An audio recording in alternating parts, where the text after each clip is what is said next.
Welcome back to the powder alarms.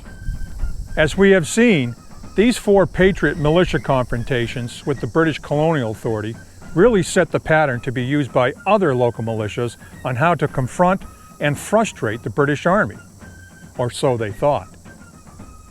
By March of 1775, New England was in fact in rebellion, and a war for American autonomy, and not necessarily independence, from Britain was well underway.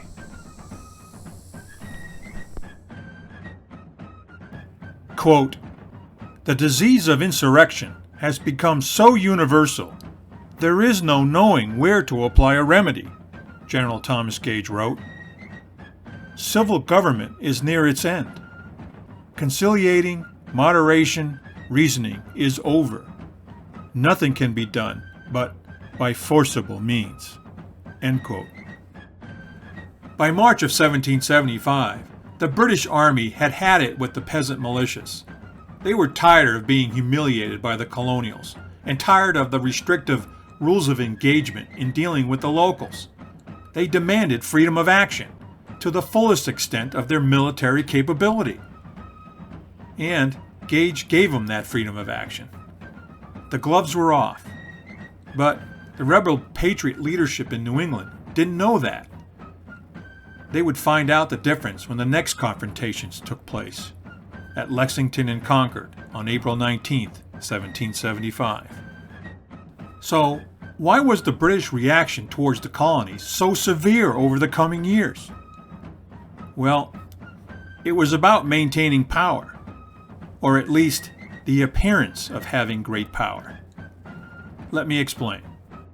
Paraphrasing author Rick Atkinson's new book, The British Are Coming, by March of 1774, King George had already made up his mind to stop the present disorders in America.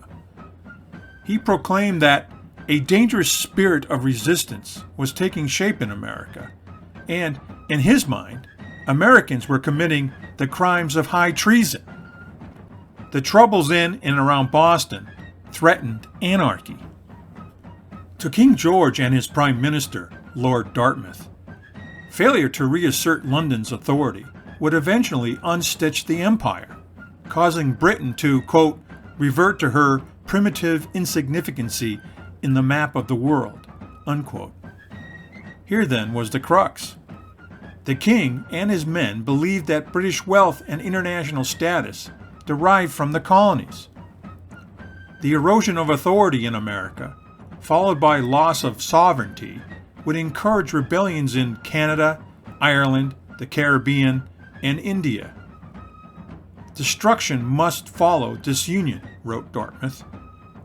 With the empire dismembered, an impoverished Great Britain, no longer great, would invite the scorn of Europe and exploitation by enemies in France and Spain. The king wrote to another one of his ministers in November of 1774 that blows must decide the fate of America. In September of 1774, the First Continental Congress met in secret in Philadelphia. It was an illegal gathering, for such a gathering was against the law as outlined in the Coercive Acts. Not only did they endorse resistance to the Coercive Acts, the delegates also agreed to halt trade with the British Empire over the coming months.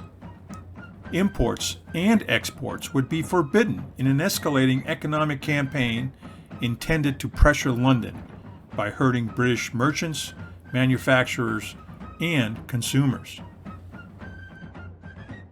By January of 1775, most Americans knew that war with England was inevitable and coming soon, so they began to prepare seriously for their defense.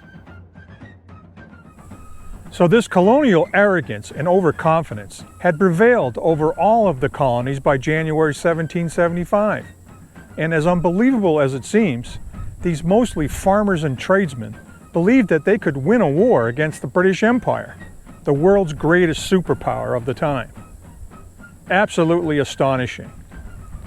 What incredible courage and vision these American men and women displayed, because they showed and proved that their arrogance and overconfidence did win the war.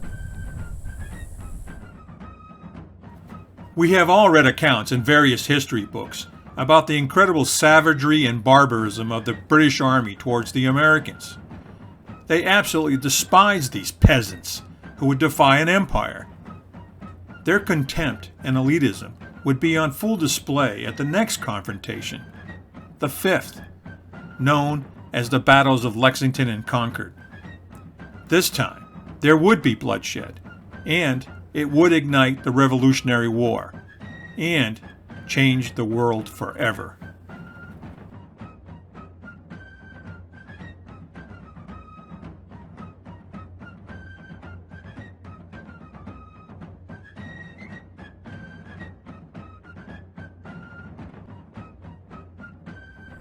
I hope you enjoyed the Potter alarms. I learned a lot in the making of this series. So please let me know what you thought in the comment section. Always appreciate those. And as you can see in the background, I'm not in New England anymore. I'm out on location in the Midwest working on my next series. So please keep an eye out for it. And don't forget, ride safe. Thanks for watching.